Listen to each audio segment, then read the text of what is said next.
But in every place that we call home, and what I'd like to touch upon today is that we are committed to a set of values that define who we are and what we do. Diversity and inclusion, philanthropy and community involvement, environmental responsibility and sustainability.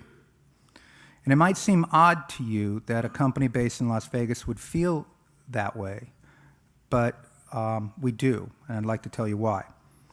I did become the chairman and CEO back in 2008, and yes, we were a year away from completing City Center, but we were probably also a year away from going bankrupt. The financial markets were frozen, as you recall. Some of my best friends who live here, who I've known since the 80s, that run mutual fund here, were calling with nothing but empathy. I hope you're okay, Jim. Doesn't look so good out in Las Vegas. I think that that time was the most searing time of my life.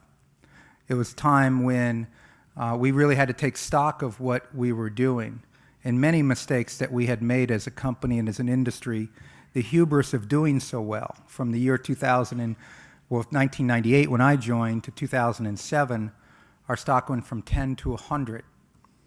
We could not do anything wrong, even though we were doing everything wrong. We did not have the kind of corporate culture we should have had. We were spending money in the wrong places. We were fat in many areas. We had destructive conflict within our organization, all of which was completely unknown to our investors because we were doing so well. But, of course, our day of reckoning came with the recession.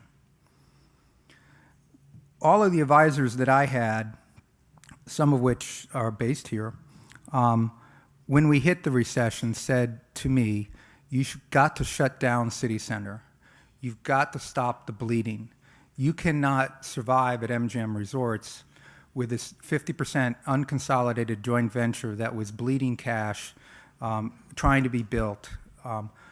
And had I taken that advice, City Center would be a rusting hulk of a construction project today. And MGM probably would have followed itself into Delaware in bankruptcy maybe 6 months after that point. But I had 10,000 construction workers working on that site, and I had 50,000 employees in Las Vegas working for me at that time. And I just didn't think that that was an acceptable option. And so what we tried to do was just buy ourselves time. It's a lesson of the recession. I didn't know how it was going to end. It turned out to end well. But I did know that relationships do matter.